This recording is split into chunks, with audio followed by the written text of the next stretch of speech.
And we're live. Welcome back, everybody, to a new episode of the Wheelie Podcast. I'm your host, Micah Toll, and I'm joined again by Electrek's Seth Weintraub. How's it going, Seth? I'm good.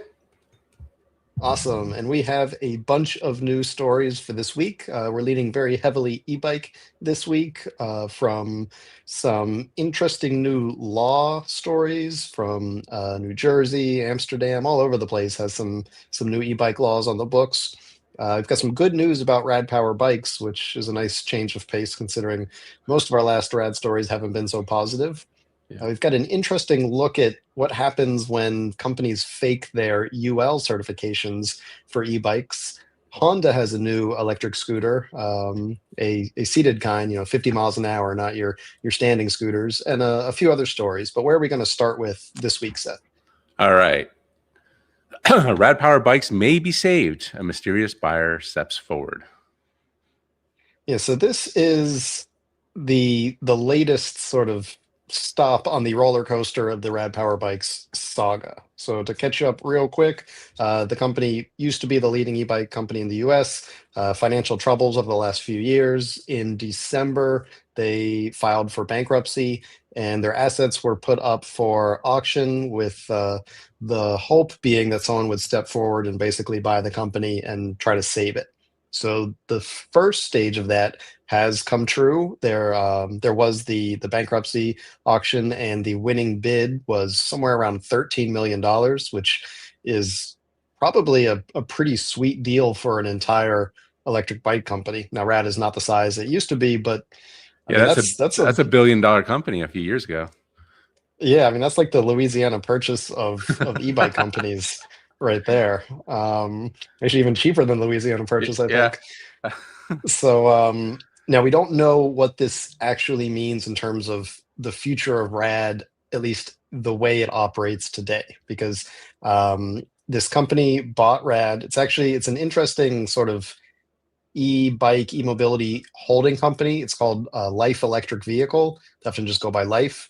And they've bought other distressed companies. They also bought Serial One when that company was struggling. And they've got a blurb on their website that basically they're in acquisition mode right now, trying to acquire multiple e-bike companies. They say that they produce their own e-bikes as well. They have models on their site. They're based in Florida, and they say that they do local manufacturing in Florida. Hmm. I've never seen one of these bikes on the road. Right now, they're all listed as sold out, so it's a little bit strange. Maybe they did some small scale manufacturing at one point, and they're not currently in stock or producing. Maybe they're changing the direction and they're going more in this acquisition direction. But either way, they were the winning buyer. And what we don't know yet is how the future of Rad is going to look now. So this company, they're going to get all the Rad's assets. It means they're going to get the IP, the branding, the whatever bikes and other things they have in their inventory. I assume most of the debt has been shed from that bankruptcy.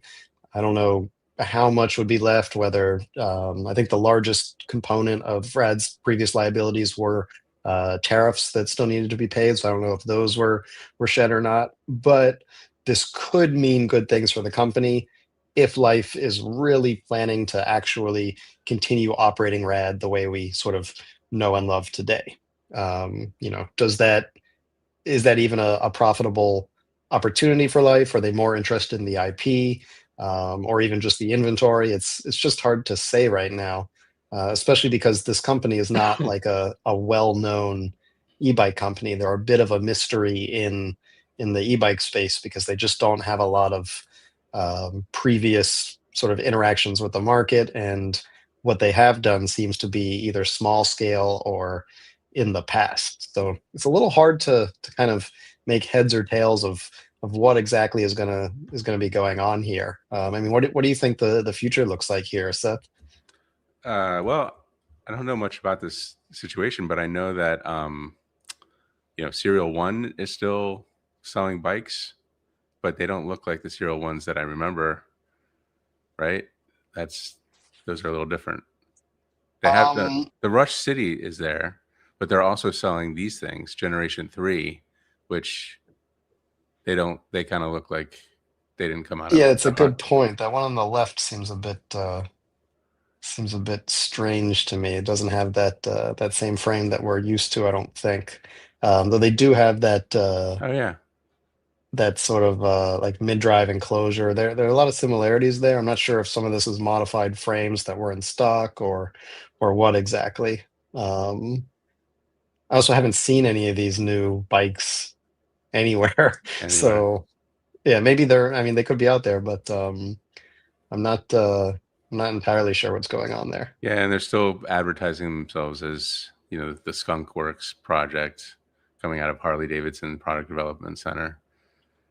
Uh, Yeah. so you've been to Deerfield Beach.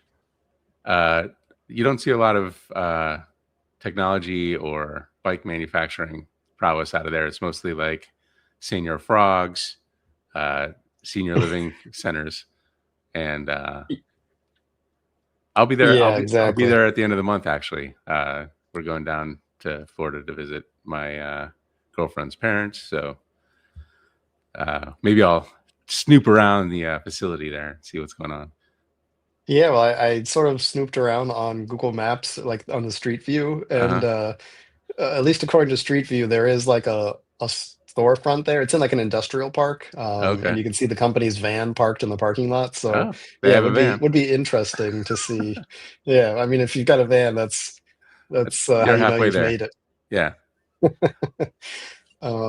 Every self-respecting e-bike company has a van, just like Juiced Sprinter van that came up in that that's right. auction. That was like one of the most interesting things in the whole the whole auction. So yeah, we'll Yeah, have to follow that one and see where this goes. But at least it's the first positive news we've seen in a while. right, right. Uh, it'll be interesting. I mean, they're still selling the Serial One, so maybe that's a good sign. Yeah. Hopefully that's they can take that and go. And at 13 million, it's a pretty good deal, I think. Yeah. All right, let's move on. Another U.S. state just signed a harsh new law requiring licenses, insurance for e-bikes. Oh boy.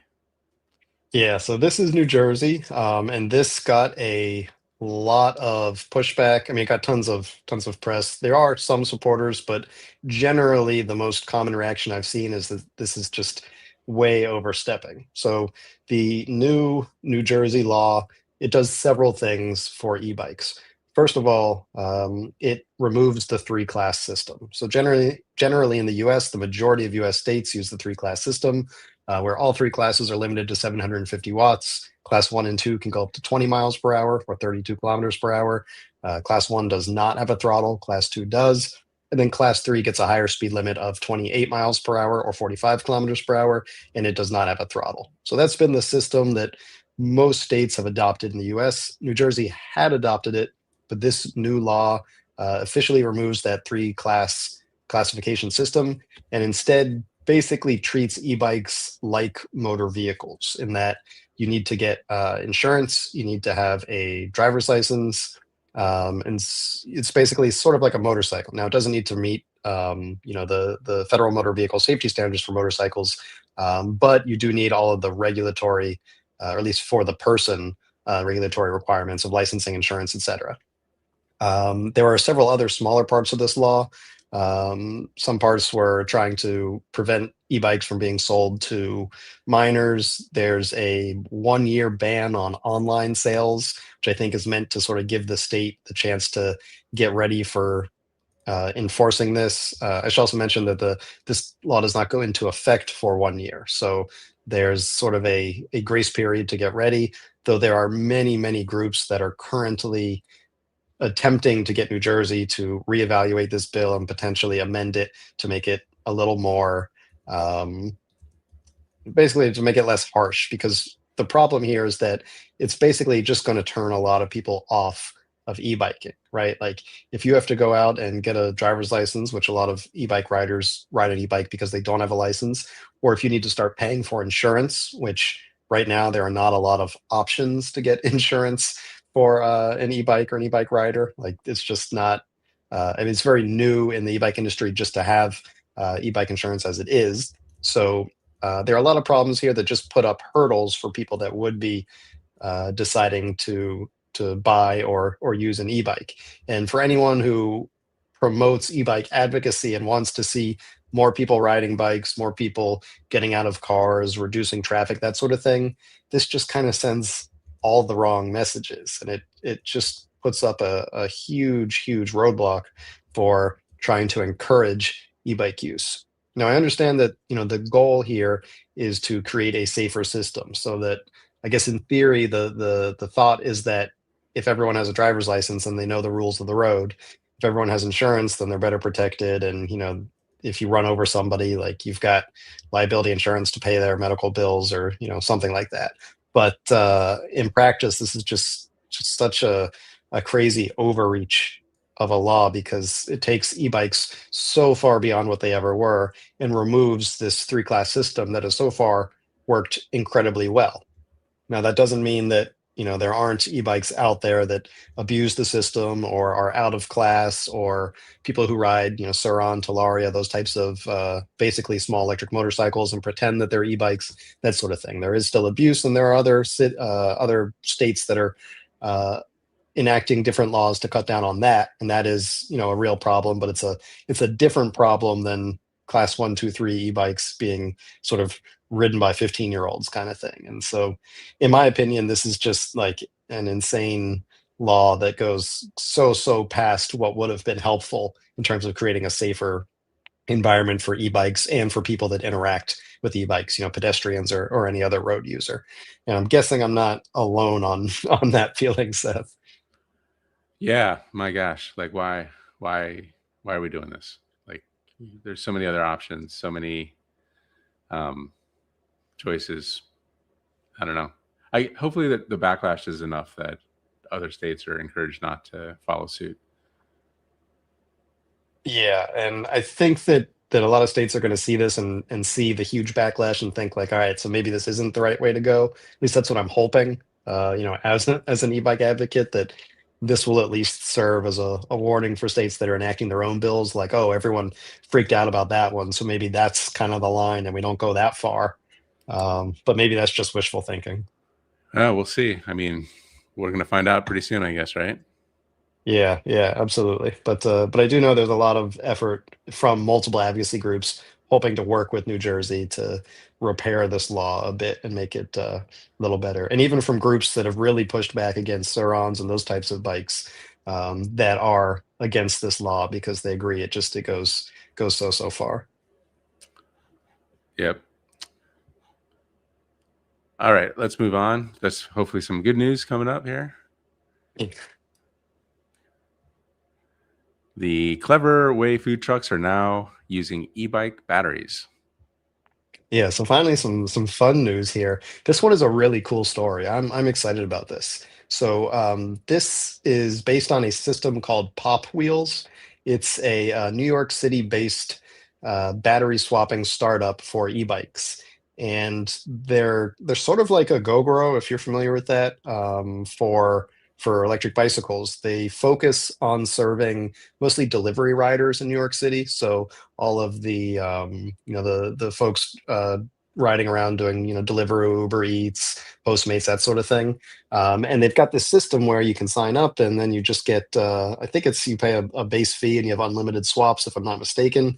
They have maybe a couple dozen battery swap cabinets around New York City. So you roll up, you take your depleted battery out, you stick it in, and then you get a freshly charged battery. And they designed this system so that these delivery riders would not have to use other unsafe methods. Or what was happening a lot was that bodegas were charging delivery riders to sort of charge their second battery in the bodega, and you'd get these like shady charging towers. So anyway, this system was set up to basically solve that. It's a pretty cool system itself, but what we're talking about here is that they found a second use for these batteries, and Pop Wheels created what's effectively a replacement for a gasoline generator, in this case specifically for food trucks in New York City. So like when you go to that hot dog stand, or this one's like a Mexican food stand, oftentimes they'll have like 15 feet away, or depending how long the extension cord is, a small gasoline generator, and it's running to power the lights and electricity and the cash register and whatever. But that means that everyone that's standing in line waiting is just getting like you know a nice steady dusting of carcinogens from that gasoline motor running there. Right. And so the Pop Wheels system, it holds 6 of these swappable e-bike batteries, and it uses them as basically like power banks for this 120 volt inverter based, kind of like a Jackery or a Goal Zero or any of those types of Hmm. portable power stations. And so what they say is that for a lot of food trucks, these 6 batteries will get them through the day. If you need to, if you're running more power or something like that, you got, a ton of fans going, then you can do a swap in the middle of the day, which is, what this system is meant for is battery swapping. You pop in 6 new batteries. I think each of these batteries is a little over 1 kilowatt hour. I think they're like 48 volt, 25 amp hour, something like that. So maybe like 1.25 kilowatt hours. So basically, you're using e-bike batteries in place of a gasoline generator, and it's to me like the perfect system. It's quiet, it's clean. You don't need to charge them up. Like if you have a Jackery or something, that's great, but that means you have to bring it home, charge it at night. If it runs out, then that's it. Like it's dead for the rest of the day until you can go somewhere and charge it for several hours. But with this, you just keep swapping batteries in as you need them. Maybe you send someone out with an e-bike to bring your batteries back to the battery cabinet and bring you new ones during your lunch break or something. But it's a pretty easy swap. So I think this is a really neat idea. Not just the Pop Wheels batteries in and of themselves, which is really cool for those delivery riders, but this second use for powering something that's so ubiquitous in New York City, something that I think you've probably had a lot of experience with, right? So Yeah. Uh, I think electric food trucks are kind of the way to go. Um, there's this place in Portland that it's just like a block. It's all food trucks, and I went there a long time ago, and it was just like a bunch of generators going and disgusting, and kind of gross, and loud, and not pleasant to be there. And went back recently, and I think almost all of they were all plugged in. They had run some power out there, so they had kind of electrified the whole block. So, having electric food trucks is kind of the way to go. Like if you don't want to be grossed out. Um, so this is super nice. It also reminds me, is it Ego? Yeah, I think Ego's got a, mower, like a ride-on mower that just uses Ego batteries that are for their regular mowers, the push mowers, and it's in right. a configuration kind of like this, and it kind of reminds me of like AA batteries that you put in a bunch of thing, except you scale that up a bunch. Yeah, absolutely. I mean, I just think it's such a cool application. Yeah, and like if we could standardize on batteries, that would be so much nicer, and everybody could do this and be very tech friendly. Yeah, and that's like so we often joke about how there's like, 100 different types of batteries and this could never really happen on a large scale. But if there was one style of battery that's most common, it's this one. It's often called a silverfish, which is like the Chinese name for this battery case. It's made by, many companies, but it's this case and style. And so like they were pretty clever about using this one as the one they standardized around, probably because it's also the most common with delivery riders. But I think it's a great example of if we can all choose a battery case that, fits the most number of bikes, then something like this is possible. Now, of course, there are many e-bike designs out there, and a lot of them have their own unique batteries, either because it's a proprietary part they can sell, or because it's kind of like a neat looking case that just looks better on their bike or fits in their frame tubes, etc. But for bikes that, especially like these delivery riders use, that appearances are not the most important thing, Right. standardizing around this one battery like is just such an opportunity because it allows these kinds of things to happen. Yeah, and maybe the prices will go down so so much on these batteries, and they'll be so ubiquitous because of the delivery riders that everybody else is like, "Oh crap, why are we doing our own battery when we can just get this off the shelf?" I mean, that this might be how it all ends, right? Like, Yeah, I mean, this is the style that's most common here too in Tel Aviv, and you can oh yeah, literally go into a bike store and you just buy a battery by the amp hour. Like if it's like salamis hanging in a deli, like you get the size you want. Literally on the wall, there's just like batteries that's like 10 amp hour, 20 amp hour, 30 amp hour. Like how big do you want? and And they're you all just buy a 48 battery. volt, 48 volt, Almost all, yeah, because it's pretty much the standard here right? is the 48-volt silverfish style Interesting. battery. Yeah. So it's Okay, well, basically like a commodity. it's happening. So, Yeah. all right, cool. Like, I guess this is like a natural thing, right? This is how capitalism works, sort of, or maybe that's not the right word. Yeah, Huh. eventually it's convergent evolution, maybe. I don't know. Right, right. All right. Let's move on. How fake UL certifications led to Amazon's major Chinese e-bike lawsuit. Yeah, you had to imagine something like this was eventually going to happen. So obviously, UL certification is very important in the e-bike industry. Now more than ever, more companies are getting either UL certification from UL or they're being certified by independent labs to UL's standards. But the issue is that there are, because that's so important, there are a number of Chinese e-bikes, or generally speaking, foreign e-bikes. It just happens that many of these come from China that claim to have UL certification when they really don't. And it used to be that a lot of these would just slip by, but now both UL and Amazon are really going after these companies that are faking their UL certification. And so in this case, there's this new lawsuit. It was submitted both by Amazon and UL jointly, and it targets like five or six different e-bike companies from China, as well as one individual, which I'm not sure why specifically that one individual. Maybe they're an owner or like an e-bike company owner, a factory owner, or something.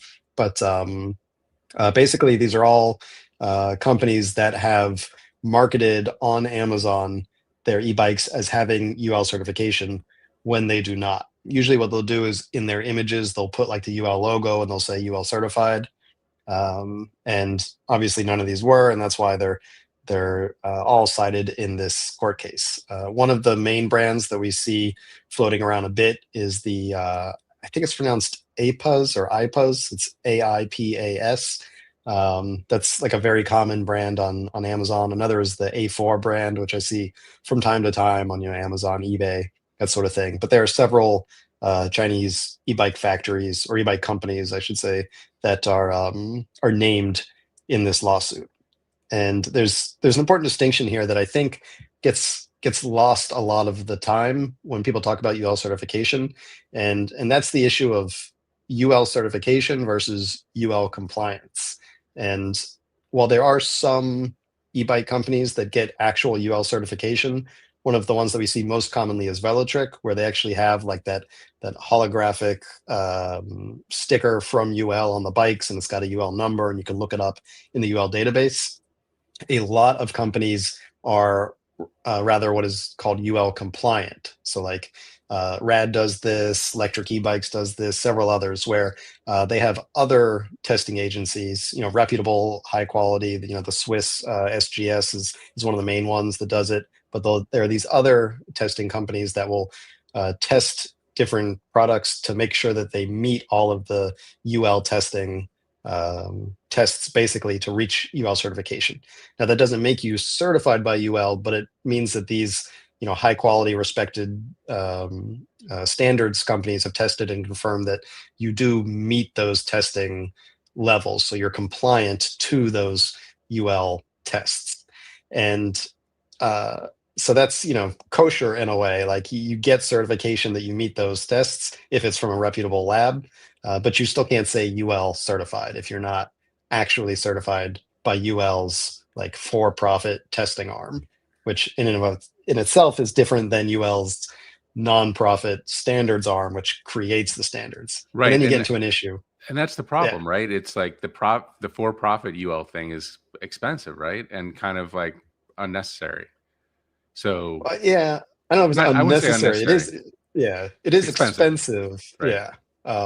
And it's a business, right? I mean, I assume that also helps pay for all of the people who work on the nonprofit that are, creating these standards. But and it's not, I'm sure it's not cheap to run these tests either, but it is like tens of thousands of dollars, and like not a couple tens, to get certification for products through UL's compliance testing. So that's why a lot of these companies do go to third party labs, and like I said, well respected international standardized labs, to be tested to be compliant with UL. But in this case specifically, it seems like these weren't, either they weren't even that, or they just used UL logos and claimed UL certification when they didn't have it. So that's a definite no-no, and it'll be interesting to see how this goes. Like I can't imagine it going well for these companies because it's a pretty obvious case. Like in the suit there are, screenshots of Amazon listings where, like, they got the UL logo plastered all over it, and that's a pretty big no-no. So can't imagine this going any way other than Amazon and UL winning. Now, what that means for customers, I'm not sure. I don't know if you get any, like if you get a cut of a check that UL or Amazon would get. I can't imagine that's going to be the case. But at least this will serve as a warning for future companies that may want to fake these things, because they're not going to be able to sell them on the major marketplaces like Amazon, like eBay, that sort of thing. And if UL is coming after them, then they could run into problems selling them anywhere in the US, because these things could just get, like, stopped at the border or stopped in warehouses. Yeah, I mean, this is one of those cases where I find myself kind of like, why isn't the government, like, why isn't the U.S. government having their own safety compliance standards and setting this up? Why is it third party, third party, nonprofit, and then for profit, you know, making the standards and then taking the money for testing the standards? It feels like this, like there's a job for the government, and this is one of those jobs. Seems weird that there's like just a company out there doing this.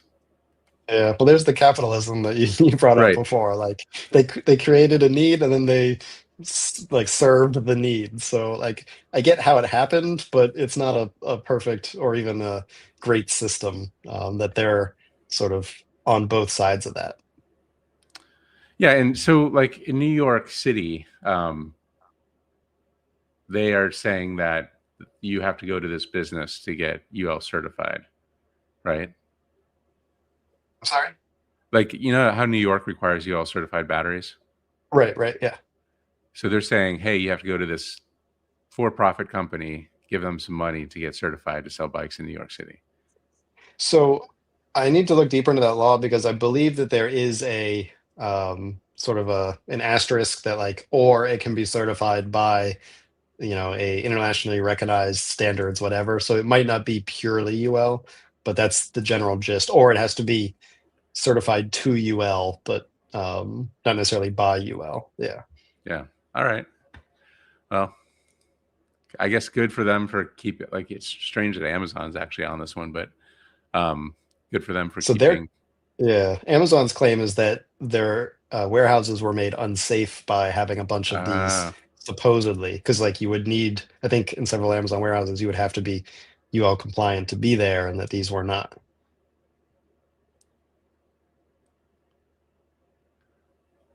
all right, let's move on. Hope I didn't lose you, Micah. I can't hear you. This major city just banned fat tire electric bikes. Yeah, so this is Amsterdam's response to fat tire e-bikes, which is fascinating that their response to what's sort of a phenomenon in a lot of places, in this concept of like kids on e-bikes being misbehaved. Like it's not a novel problem, but we do see it everywhere. Amsterdam's response is like, okay, so then no fat tire bikes, which is basically the gist of the new law. Like I'm not exaggerating there. It is kind of fascinating until you sort of think about the way Amsterdam works in terms of bike culture. And generally speaking, most of the bikes, or at least until recently in Amsterdam, have been Dutch style bikes. So, large wheels, narrow tires, upright seating position, like very much your prototypical Dutch bike, right? And as e-bikes became more popular, they are sort of in two segments. There have been the European style e-bikes, which are closer to Dutch bikes, and they've got, Bosch or Brose or other German mid-drive motors. And then you've got all the other sort of Asian e-bikes, for lack of a better term. And many of those are fat tire bikes. Like if you're watching the video here with us, you can see a bike rack here in Amsterdam, and that bike in front is very much a moped style. Sometimes we lump these all together, but there are many different, fat tire e-bike styles, but a lot of them look like this.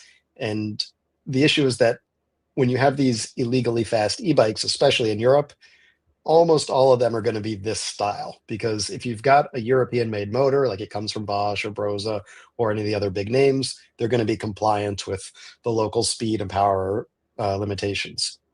When you've got all these other smaller, non-European, again, like I'm not trying to say like Chinese bikes, but kind of Chinese e-bikes. It's not that all of them are illegally fast and powerful, but many of them are, because they don't have these European limited motors on them. So it's a lot easier for this stuff to slip by. And that's where Amazon has come in kind of heavy-handed here by just saying, all right, we're gonna ban all fat tire bikes.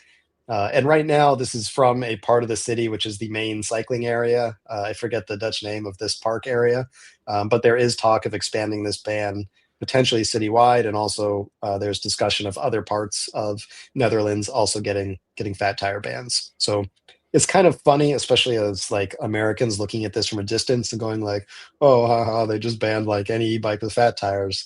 But I can see sort of the logic of why they went in that direction. I don't agree with it, but I see why they did that, because when they look at the problem bikes, so to speak, or the people riding problem bikes, it's almost always something that looks like this, with 20-inch fat tires, and like, two or sometimes three kids sitting on them, riding around going 40 kilometers an hour when the speed limit is 15 miles an hour, or 25 kilometers per hour. Like it's almost always this bike, and so that's why they went in this way. So I not a huge fan of this response, but I kind of get where they're coming from, at least. Yeah, I'm on the same page with you on that one. And I'm sure like there's a I don't want to say bigoted, but there's a like, hey, we were having a great time with the Dutch bikes. Why are we, why are we putting these like mopeds in the bike lanes, right? Yeah. And there are like classes for real mopeds in the Netherlands, but Right. you need a plate, and you have to wear a helmet, which is, like a foreign concept to people in the Netherlands. So like, they want to sort of have their cake and eat it too, with being considered a bicycle, but having the performance of what is a totally different class of vehicle in the Netherlands. So there is an issue there. Now, if these bikes were all limited to 25 kilometers per hour or 15 miles per hour, it probably wouldn't be an issue. But most of these are zipping around at, almost twice that speed. So that's where the biggest issue comes from. Yeah, and so what is the width? Like if you, got a rad runner and you put, 1 inch width tires on it, like does that become legal all of a sudden or Theoretically, I think it probably would. I haven't seen the exact like legalese of the law here yet, but it's a tire size based. Yes, I don't know where they draw the line. Is it 2.5? Is it 3 inch, right? 4 inch? Yeah. That'll be interesting to see. Like, if you have a bike in the Netherlands, if you have like a rad runner in the Netherlands, like do you get new wheels for it? Like is that the Yeah. solution? And then all of Maybe a all the sudden, shops, yeah, they start carrying 2.9-inch tires. right? Yeah, under 3 is legit. Interesting. Well, I guess we'll wait for the story on that. I'm sure that'll be coming up down the pike here soon. Let's move on. The surprising way your e-bike could be a lifeline after a big storm. Yes, I know a lot of people got pretty hammered this past week with a very severe winter storm, especially for places that weren't used to having significant power outages. And this topic comes up every now and again, but there's a hidden benefit to e-bikes that a lot of people don't realize, in that they very easily work as a large power bank when you don't have any electricity. And so for most people, there's nothing even different that you need to do, because your e-bike probably has a USB port on it already. I would say at this point, more than half of e-bikes usually have some type of USB port. Generally, it's for charging your phone while you're riding. Most of the time, it's either on the battery or on the display of the e-bike. Sometimes they're a bit hidden, like you'll find it under your display in an area where it's harder for it to get rained on. But for anyone who realizes, you're likely to be in a out of power situation, you got a big storm coming, I definitely recommend charging your e-bike battery up all the way. If you don't end up using it, you can always just ride it for a few minutes afterwards to get it back down below 100, because some people don't like to store their battery at 100. But this could be a huge lifeline if you're out of power for days and you need to charge up your phone, or you need to charge up flashlights, or basically anything that runs on USB. And if you want to get real fancy, you can actually use an e-bike battery to power larger devices, and devices that run on 110 or 120 volt power. It's something that I did several years ago. I was actually visiting my parents in Florida, and I chose like the worst time ever to come visit, because as I landed, all of a sudden the news was like, yeah, there's this hurricane starting to form. This one's going to be called Irma. We'll have to see if it's an issue. And then like 4 or 5 days later, I was in the eye of Hurricane Irma, which at that point it was like a Cat 4, I think. And we lost power for 5 or 6 days. Oh wow. But yeah, the good thing about hurricanes is you have a few days of warning. So when I saw it was coming, I had had a few e-bikes already at my parents' place that I was going to be reviewing. So I went on Amazon and I ordered a 12 volt or 48 to 12 volt DC-DC converter and a 12 volt to 120 volt inverter. It was not the most efficient way to do it, I but was with going to those say, two don't they have parts, 48-volt inverters? they do, but they're usually chunkier, And and maybe expensive like and at that point, I couldn't, like, they didn't have that one with like Prime shipping or whatever. right, So like right. I had to get what Amazon could give me at that point. But I was able to take two components and just put them together, drop the 48 volt to 12 and the 12 inverted up to 120, and we were running like fans and all sorts of things that wouldn't normally run off of USB, which was really nice to have for like 5 days without power. I don't think the batteries lasted the full 5 days, but especially at night, like September in Florida is very hot and humid, so at least you're able to put on a fan while you're falling asleep Oh was yeah. super nice. So the ability to use these batteries that you already have as a huge power bank is something that I think gets frequently overlooked. And a lot of people have a small power bank that you can fit in your pocket or your purse, but that's only going to get you a few charges. And when you're out of power for days and days, having a 1 kilowatt hour battery there that you don't think about but could power everything that you use, your laptop, like that's a pretty cool thing to have. So something to keep in mind that a lot of people might not think about the next time you're out of power. Yeah, and this is something we've advocated for forever. Like, hey, you've got this huge battery, and all you have to do is put a little bit of electronics in there, and let somebody else have that big power out. And one of the things we liked about the Also bikes is that they had thought of this as well, and they have USB-C out and high power in and out. I think USB-C is going to be kind of a standard for uh, lower power in and out um, going forward. So, if you're on the fence about an e-bike and it doesn't have a good power out option, that's might be something to consider. Um, we, I think you would agree with me in saying that in the future, at some point in the future, all e-bike batteries are going to have a way to access that power in emergencies. You didn't say, did you have solar panels? Were you charging up the batteries during the day at all, or? No, I didn't have solar panels. This was back in like, was it 2017 or something? So Okay, I didn't have as many cool toys back then. But that's right. something that you could do. You could add to it so that, yeah, your e-bike battery eventually drains, you could actually recharge it. Yeah, and even put a solar panel on the bike. We've messed around with that idea a little bit.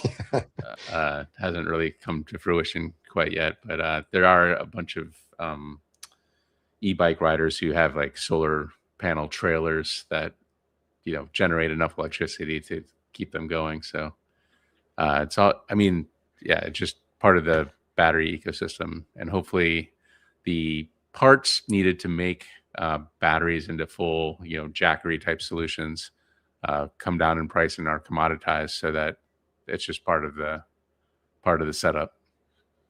Yeah. Speaking of solar, maybe there's room for a two-wheel category in the Electrek Solar Grand Yes, Prix. yeah, we should inquire about that. That's a good idea. All right. Oh, by the way, that's happening July, I want to say 23rd, and it's going to be in Minnesota this year. So we'll have more about that pretty soon. Actually, I think there was an announcement on the website. Aaron did, but um, yeah, we're looking forward to Yes. that. And if you're into solar and batteries and all that stuff, it's a fun time.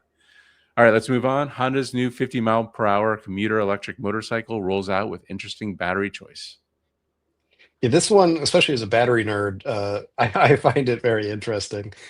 This is the new Honda UC3. It's a seated electric scooter, so sort of Vespa style. It even like looks a little more Vespa-y than a lot of the Honda bikes we've seen before. But the really fascinating thing here is that Honda did not go with their in-house swappable battery standard, which they've been really pushing. It's the Honda Mobile Power Pack, I believe is the official name. And it's basically looks like a GoGro battery. I think each one's like 1.3 or 1.5 kilowatt hours, and most of their two-wheeled vehicles take two of them. So they've got this pretty cool system. They've deployed it internationally, but with their newest electric scooter, they didn't even use it. They went with a integrated, fairly large lithium iron phosphate battery, and it's kind of a strange move, in my opinion, when you've already got this great system. You know, we talked earlier in the show about how convenient swappable batteries are. I personally ride a GoGro scooter as my daily driver, and it's really nice. Like, my wife and I were on our way to breakfast yesterday, and the batteries were a little low. We were going pretty far, so we just rolled into a station, swapped. We're back at 100% in like, I don't know, 45 seconds and on our way. And so, it's a really convenient system. Now, this specifically is a model, the UC3, that is destined for the Southeast Asian market. So it's going to be big in Vietnam. They're going to bring them to Thailand, and so perhaps what they were thinking is instead of trying to roll out, our whole battery swap system there, we'll just make it easy to charge them. The other sort of interesting choice here, in addition to going with the integrated battery, is that they're using CHAdeMO chargers, which I don't know a whole lot about because I'm a two-wheeler guy and these are not normally on two-wheelers, but I guess they've had probably like a whole pile of CHAdeMO ports and we're like, this, we can just flood Vietnam and Thailand with these things. I mean, isn't this like an older standard, Seth? Yeah, it's an older standard. It's been kind of phased out. Like the Nissan Leaf was like the last. The old Leaf was like the last U.S. car to have, or Japanese car. It's like in China, there's like some version of CHAdeMO that's still sticking around, but it's kind of it's an old standard. It's a curious choice. I wonder why. I mean, maybe they just have a whole bunch of old CHAdeMO stuff laying around. I mean, it actually on bikes it makes a little bit more sense because you don't need, one of the reasons CHAdeMO was kind of phased out was because it kind of topped out at 50 kilowatts. You're not going to need more than 50 kilowatts to charge a bike battery, so maybe Yeah, it that's makes fast sense. charging Right. for So us. so maybe it makes sense for bike. I don't know. I don't like. I would have to deep dive into this. But just from a branding standpoint, CHAdeMO, like just seeing CHAdeMO as like a new thing, uh, is a little bit of a head scratcher. Yeah, and now with CHAdeMO. Right. So yeah, this is there's a lot of interesting choices that went on with this. Generally speaking though, like it's a pretty cool bike. It's not very big. It's a scooter, right? So it's designed to be small, nimble. Like this is what sells in Southeast Asia where the majority of commuters use two-wheelers, not four-wheelers, and scooters are very popular. Honda says this is like 110 cc equivalent, so we're talking like low power, probably in the 3-4 kilowatt range maximum kind of thing.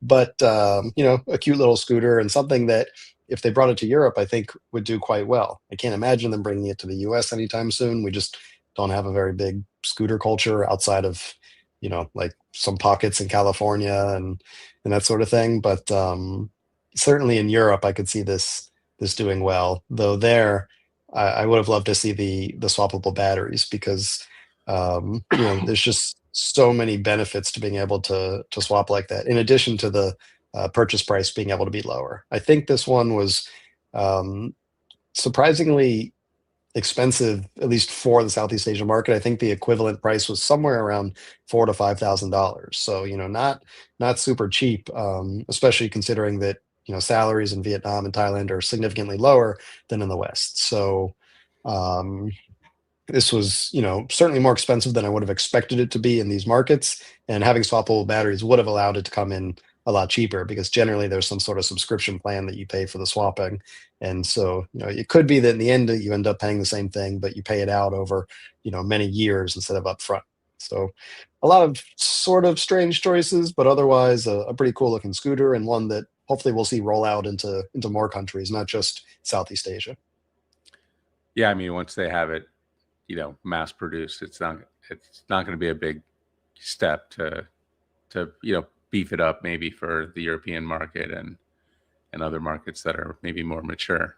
So good to see. Like, and obviously, there's plenty of carbon dioxide coming out of Thailand and all those places. So it's not, that's a global thing. So that's good to see that they'll be reducing the pollution there.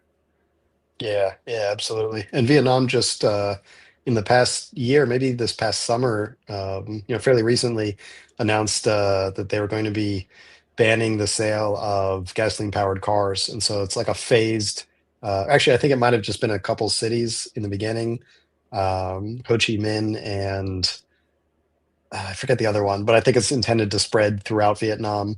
And two wheelers is where it really hits because more people have two wheelers than four wheeled cars, and so there's been a big push to bring more models of electric two wheelers into Vietnam. Yeah, good for them. Absolutely. All right, let's move into the comment section. We got some top of the morning from Michael Spinzellis and Drew Lowe's. Good morning from Southern California. Up early, 6 a.m. start here. Uh, Michael says, I'm not a Rad fan, but I have to credit them for influencing the e-bike world and having a huge fan base. I just hope owners will get continued support.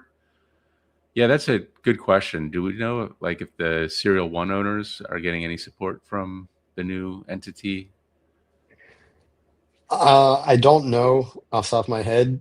I I don't want to guess, but if I did, I would say I doubt it. Like I don't want to throw them under the bus, but generally when a company sheds all of their liabilities, it also is like shedding their former customers, Right. because the new entity often doesn't feel an obligation to someone that they didn't make any money off of. So But I thought when Juice was bought by um, Electrek, they did some outreach or something, right? yeah, but no one runs businesses the way Electric does. I mean, those guys are like just awesome salt of the earth people. Right. Like they owe nothing to former juiced owners, but still want to help them. And Right. yeah, I mean that's the way it should be. Like everyone should take an. I mean, they also have huge philanthropy every year. They donate millions of dollars. Like they don't run their business the way most people would run their business for which is great. They do it better, but they just don't like back to the whole capitalism thing. Like they make decisions that a like pure capitalist would not make is what Right. I'm saying. Yeah, I hope we don't find out in the future that they're just like a huge money laundering thing or something. Like there's not that's not to say that we suspect that. It just seems that they're too good to be true. Yeah, no, they're just awesome dudes. Like I can't say enough good things about like how they take care of their customers and the cool stuff they do. Yeah. That's awesome. All right. Extra Hero says, did we really believe that we would let Rad disappear? They're too big, iconic. I say Monday morning quarterbacking it. Yeah, I mean, somebody was going to buy them for 13 million. That's, to have a company like Rad for 13 million, it's pretty nice. Yeah, if it was a bit cheaper, I'd start asking around friends to Right. like We could pool do, together. Right? yeah, we could have done a group buy. Everyone get $10, $20. Right. Mikey, you mentioned my state. We're still trying to get over the ice from last weekend because it's never supposed to be this cold in Louisiana. Still not safe to ride my Rad on these streets. Yeah. Yeah, and I remember riding around in Boston the one year that I lived there, and like I rode, 12 months of the year. We had a electric scooter, my wife and I rode, but like, yeah, that ice is no joke. It's scary stuff. So speaking of that, I'm up here in New York, just north of New York City, and I'm supposed to get the Hey Bike Villain that you did a story on last week. That's Nice. kind of like I would say a micro Serrani type of vehicle, Yeah. mullet, but it's only $1,400, which is kind of nuts. There's this like class of Suron bikes, Tudio. There's a few others that you can get for like $1,400, but they still go like 40 miles per hour. Like we're gonna see the trade-offs involved in that. But like if everybody on Earth could have a $1,400 40 mile per hour bike, I'd venture to say that the Earth would be a better place. Anyway, my point is that we've got nothing but icy roads right now, and we're going to get a Sur-Run bike to check. So that'll be an interesting scenario. Yeah, put some studded tires on that thing. Right. I mean, it does come with some pretty. Well, we'll see. We'll see. The tires are pretty robust. But you're only going to be riding that off road, right? Off road only. That's what it says on the label. All right. Michael Sprinzella says I had a hard enough time with the 3-class system. New Jersey just turned the Hudson River into a hard barrier for me.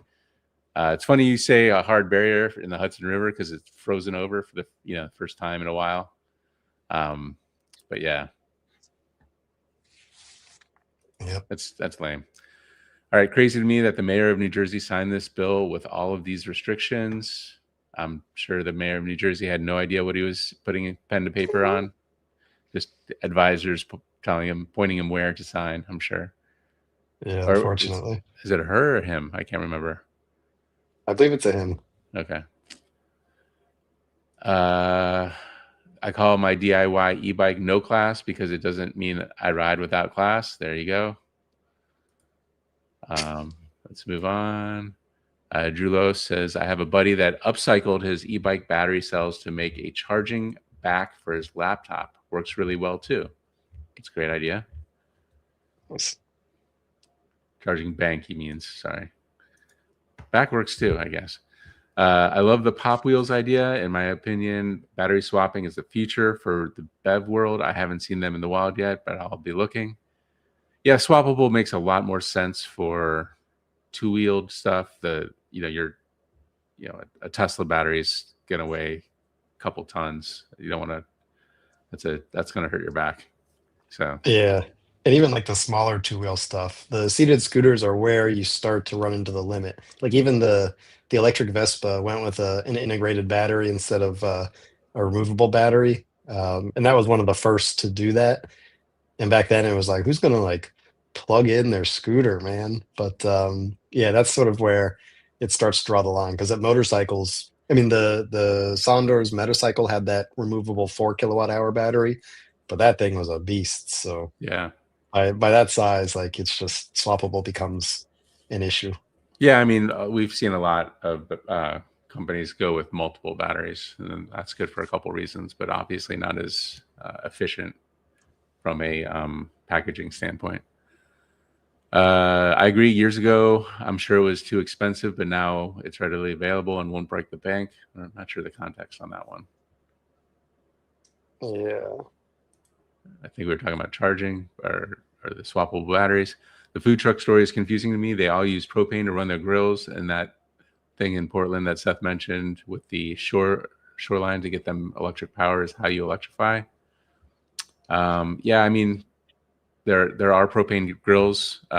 Those are not loud, and they are a little bit less, I guess, polluting. I mean, with all the generators, like you could, that's running on like car gas, right? And propane is the Yeah. kind of gas that you're not going to die as quickly from that. Yeah, but they also run two different systems. Like generally, they all use propane for the cooking. Like you're not using, electric cooktops or like electric deep fryers. Hopefully. Yeah, but all the other like, there's a lot of electricity those things need, for running their point of sale systems, lights, fans, all that stuff. So that's where the generators run all the electricity for. There's a coffee pop-up in LA that uses an e-bike to power their cart. That's a lot of hot water. I don't know how much hot water an e-bike battery can put out, but good for them. Yeah, I'd love to see more about that. Insurance acts as a sort of subscription to operate a vehicle, requiring bike riders to pay this fee is insulting to people already struggling with high costs. May New Jersey roads be cursed with Dodge Rams. New Jersey You watch your also, mouth.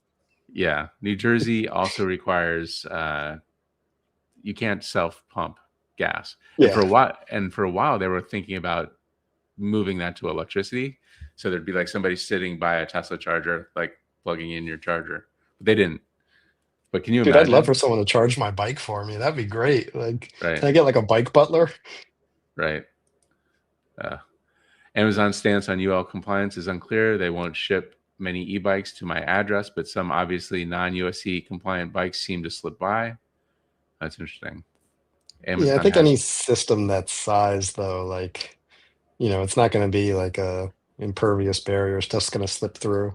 right. And they could do stuff like, hey, you can buy a bike without a battery, and then the battery's separate. I don't know, whatever.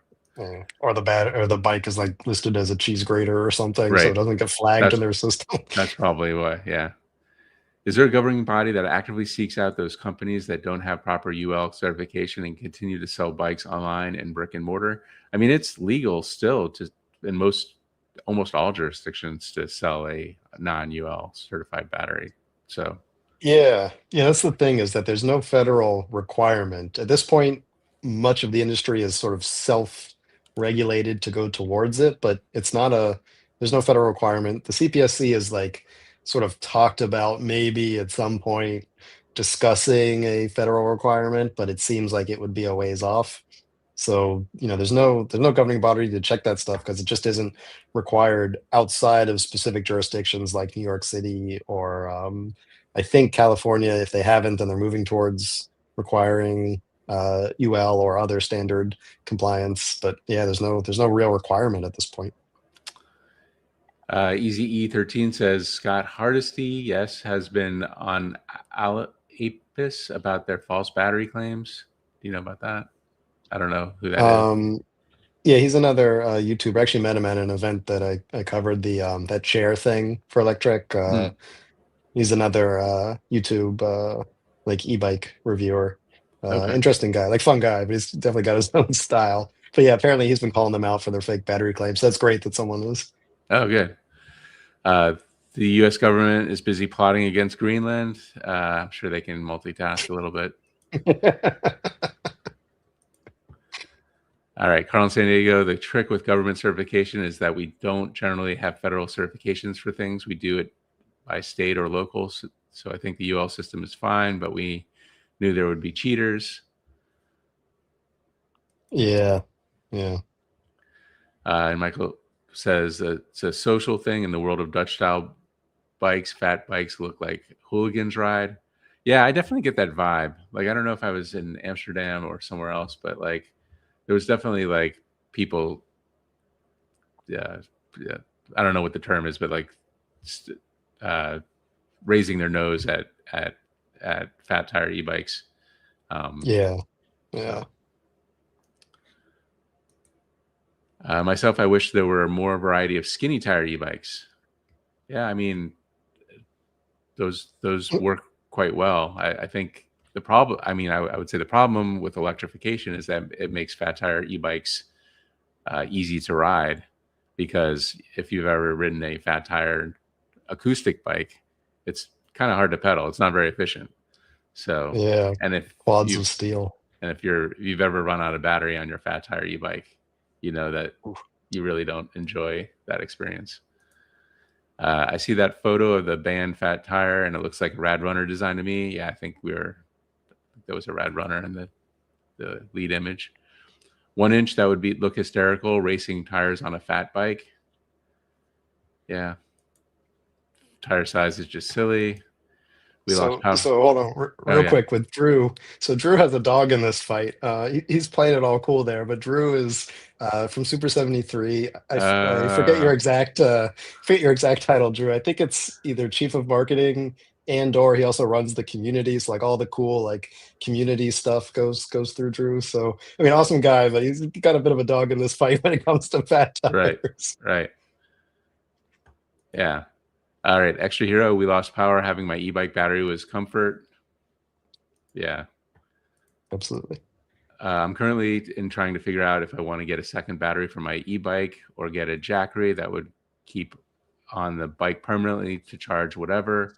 Yeah, I mean that's the point. Like these are not separate things. Like all you need is like a little chip and some ports, and you can take the power out of the battery and put it into USB or whatever. Yeah. The one thing I would point out there, though, is probably not carrying the Jackery on the bike for any extended period of time because they're not really meant to take that jostling. Like I've had a few Jackeries fail just like hanging out in the garage kind of thing. So like the day-to-day jostling would not be very good for them. There are some more like you know, Robust. off-road, yeah, some more robust power stations out there that are a bit more expensive. But if your goal is to sort of like bring portable power with you, then at least on a regular basis, then you might want to look at the type of power station you're going with to find one that's a little more robust. Yeah.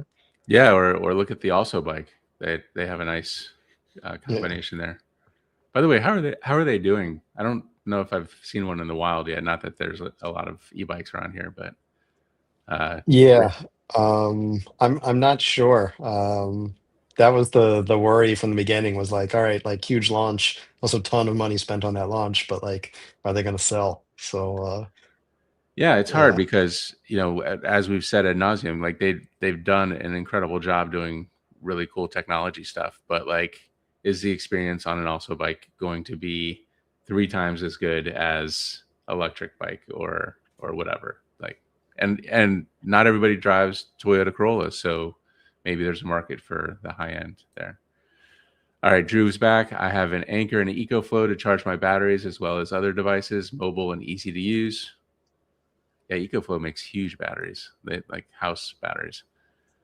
Is there a Nax to Chatamo adapter? I mean, there's a Chatamo, like I have a Chatamo to Nax adapter for my Tesla uh, from way back in the day. It's a kind of an heirloom now, but I don't think they go the other way. No.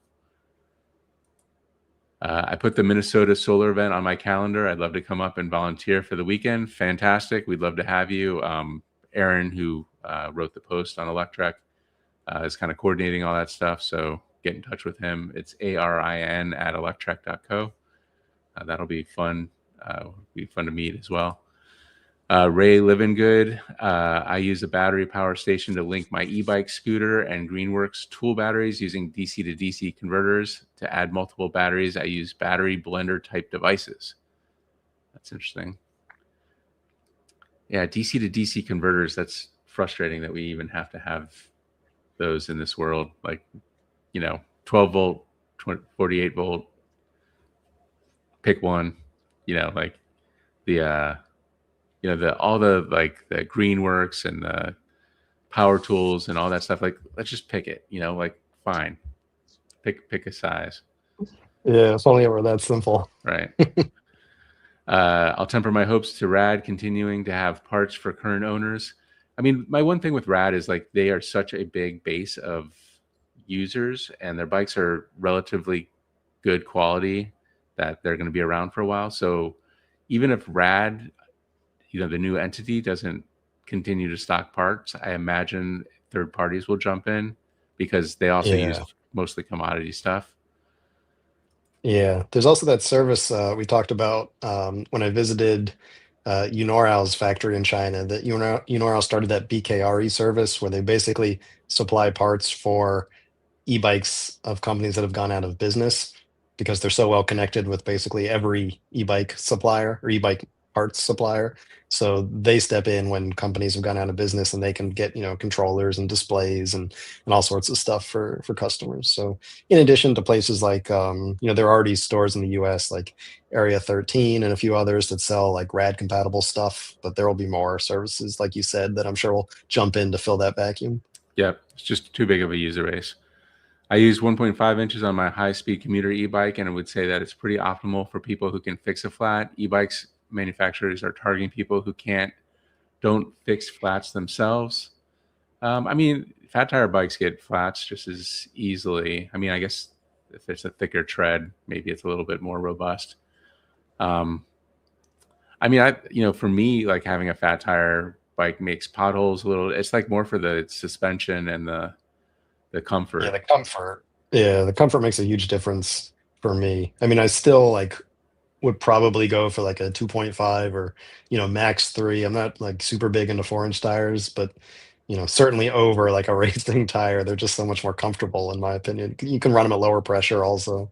Yeah, and I mean with the e-bike, so fat tire bikes suck without electric. I've said this before, but when you have electric helping you, the fat tire penalty is kind of pulled away. So everybody kind of defaults to Yeah. that.